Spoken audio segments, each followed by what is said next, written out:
जैसा कि आप सभी को बताया गया था कि आधार सीडिंग और आधार ऑथेंटिकेशन हम जीपी और पीओ लॉगिन से कर सकते हैं।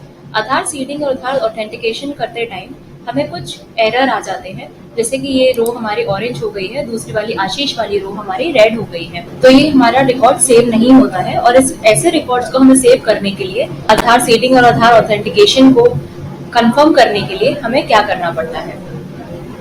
रेड एरर का मतलब होता है कि हमारा जो आधार नंबर है या फिर हमने नेम एज पर आधार जो डाला है या फिर हमने जो जेंडर डाला है, ये हमारा जो हमारे जॉब कार्ड में एप्लीकेंट का नाम है और जेंडर है उससे मैच नहीं कर रहा है, इसलिए हमें ये प्रॉब्लम आ रही है। तो हमें इसके लिए क्या करना पड़ेगा। पहला हमें उनका जो आधार नंबर है, उस एप्लीकेंट का जो आधार नंबर है वो सही डालना पड़ेगा। उनका जो नाम है आधार में वो हमें वैसे का वैसे स्पेलिंग सहित उसमें डालना पड़ेगा। ये हम पीओ लॉगिन में D36 में बल्क अपडेशन में करते हैं और ये हम जीपी लॉगिन में D1 में बल्क अपडेशन में जाके करते हैं, जैसा कि आपको पार्ट 1 वीडियो में बताया गया है। फिर अगर हमारा रेड एरर आता है तो हमें, जैसे मैंने बताया था कि जेंडर हो सकता है मैच नहीं कर रहा है, तो हमें जेंडर चेंज या फिर चेक करना पड़ता है।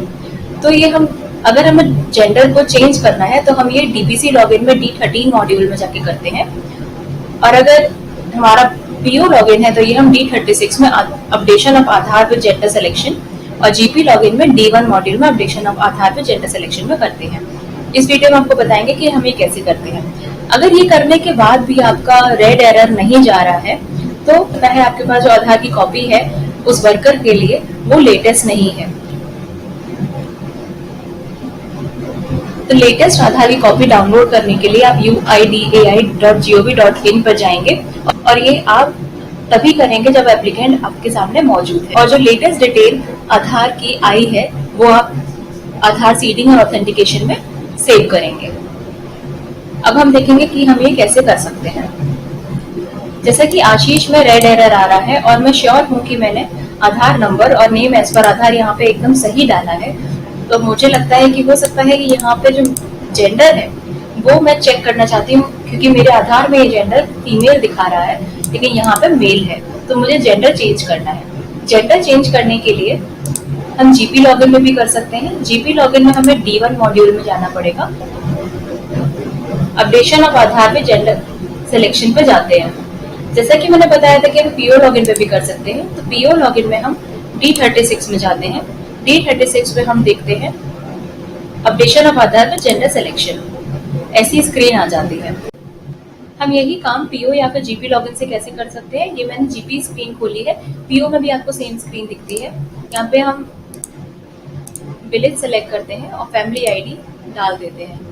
फैमिली आईडी जॉब कार्ड में स्लैश के बाद डिजिट या अल्फाबेट होते हैं, उसी को कहते हैं। अब देखिए यहाँ पे आशीष का नाम आ गया है, इनका जेंडर मेल है, आधार कार्ड में इनका जेंडर मेल है इसलिए यहाँ पे मेल आ रहा है। यहाँ पे हम आधार नंबर डालेंगे और यहाँ पे उनका नेम एज पर आधार डालेंगे, फिर इनका कंसेंट यस करेंगे और फिर वेरीफाई करेंगे। आप देख रहे हैं कि मैंने आधार नंबर और नेम एज पर आधार आशीष के लिए डाल दिया है। अब मैं इसको वेरीफाई करूंगी। वेरीफाई करने पे ये पूरा रिकॉर्ड, आशीष का रिकॉर्ड हरा हो गया है और इसमें जो जेंडर एज पर आधार कार्ड है वो फीमेल आ गया है और यहाँ पे जेंडर आप देख रहे हैं कि मेल है। अब हमें रिलेशन चेंज करना पड़ेगा, फीमेल वाले रिलेशन आ रहे हैं, हम डॉक्टर सेलेक्ट करते हैं और यहाँ पे हम उसको सेव ऑल रिकॉर्ड्स कर देते हैं। आपने देखा कि मैंने सेव ऑल रिकॉर्ड कर दिया और उसके बाद आशीष का रिकॉर्ड यहाँ से जा चुका है, मतलब आशीष के लिए आधार सेटिंग और आधार ऑथेंटिकेशन हो गई है, ये हमारा बल्क से भी जा चुका होगा। अगर यहाँ पे आशीष के लिए आधार नंबर, नेम एज पर आधार और वेरीफाई करने के बाद अगर वो ग्रीन नहीं आ रहा होता, वापस से रेड आ रहा होता, तो इसका मतलब ये होता कि शायद जो आशीष का आधार कार्ड है मेरे पास वो अपडेटेड नहीं है या फिर वो लेटेस्ट नहीं है। उसको हमें UIDAI से पे जाके लेटेस्ट आधार कार्ड उनका डाउनलोड करना पड़ेगा आशीष के सामने, और फिर हम उनकी करेक्ट डिटेल बल्क में जाके, जो मैंने आपको पार्ट 1 वीडियो में दिखाया है वैसे हमें अपडेट करना पड़ेगा और सही रिकॉर्ड उसमें डालना पड़ेगा। लेकिन ये काम हम DPC लॉगिन पे भी कर सकते हैं। DPC लॉगिन में ये हम D13 में edit workers relationship in respect of head of house hold पे जाके क्लिक करते हैं। तो GP लॉगिन में D1 में, PO लॉगिन में D36 में और डीपीसी लॉगिन में D13 में। डीपीसी लॉगिन में अगर आप D13 पे क्लिक करते हैं एडिट वाले मॉड्यूल में, तो ऐसी कोई स्क्रीन आ जाती है। यहाँ पे आप ब्लॉक सेलेक्ट करते हैं, पंचायत, विलेज और रजिस्ट्रेशन आईडी। आप देख रहे हैं यहाँ पे आशीष और अनीता जो भी जॉब कार्ड में है वो आ जाते हैं। हम यहाँ पे head of the house hold का नाम डाल देते हैं। अब यहाँ पे आप देख रहे हैं कि हमें रिलेशनशिप चेंज करना है।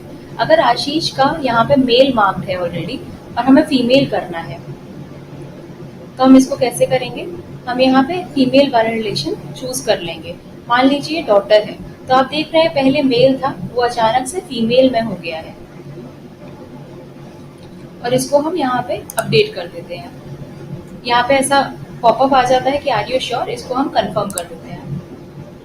तो आप देख रहे हैं यहाँ पे इसका फीमेल हो गया है।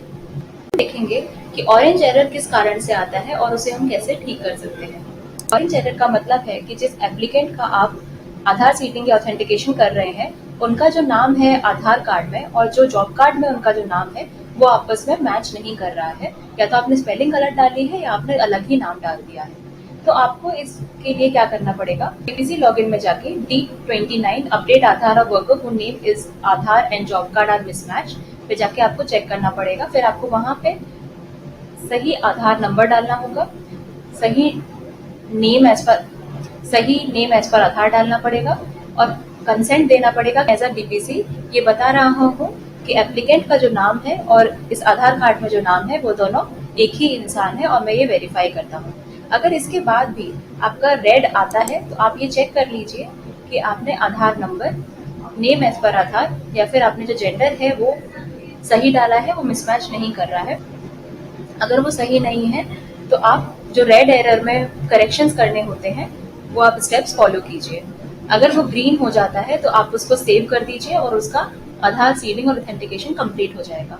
अब हम वीडियो में दिखाएंगे कि ये हम कैसे कर सकते हैं। हम डीपीसी लॉगिन में जाएंगे। डीपीसी लॉगिन में हम D29 को क्लिक करेंगे और यहाँ पे फोर्थ मॉड्यूल अपडेट आधार और वर्कर्स पे हम जाएंगे। यहाँ पे हम एक्टिव वर्कर सेलेक्ट करेंगे।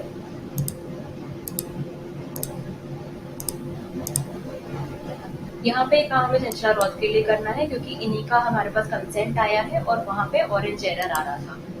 मैं इनका आधार नंबर और नेम एज पर आधार यहाँ पे डाल दी। मैंने आधार नंबर और नेम एज पर आधार यहाँ पे डाल दिया है और मैं इसको वेरीफाई करती हूँ। वेरीफाई करने के बाद आपने देखा कि ये ग्रीन हो गया है।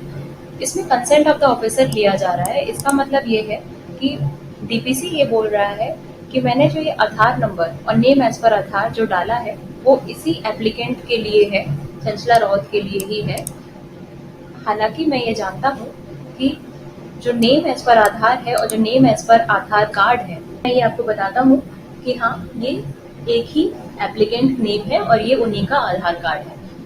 ये अभी ग्रीन हो गया है तो मैं नीचे जाकर save verified records of this page कर देती हूँ। सेव ऑल करने के बाद हमने देखा कि यहाँ पे एक मैसेज आ गया, record save for job card number, और चंचला रॉथ जिनका हम रिकॉर्ड सेव कर रहे थे उनका बल्क मॉड्यूल से भी चला गया है, उनका आधार सीडिंग और ऑथेंटिकेशन हो गया है। इस वीडियो में हमने देखा कि रेड और ऑरेंज एरर अगर आता है आधार सीडिंग और ऑथेंटिकेशन करते टाइम तो उसको हम कैसे सॉल्व कर सकते हैं। आगे की और वीडियोस देखने के लिए इस प्लेलिस्ट को आप सब्सक्राइब भी कर सकते हैं। नरेगा सॉफ्ट में एबीपीएस इनेबलमेंट कैसे कर सकते हैं और जुड़ी हुई सारी समस्याओं का समाधान कैसे कर सकते हैं, उसके लिए वीडियोस बनाई जा रही हैं। ये वीडियोस आप जीपी लॉगिन में D27 में देख सकते हैं, आधार वीडियोस ट्यूटोरियल। पीओ लॉगिन में ये आपको D40 में मिलता है आधार वीडियोस ट्यूटोरियल, और डीपीसी लॉगिन में ये आपको मिलता है D30 में आधार वीडियोस ट्यूटोरियल। इसको आप जब क्लिक करते हैं तो आपको ये पॉपअप आ जाता है जिसको आप ओके कर देते हैं। ओके करने के बाद ये वीडियो ओपन हो जाती है। इसको आप सब्सक्राइब भी कर सकते हैं आगे की लेटेस्ट वीडियोस देखने के लिए।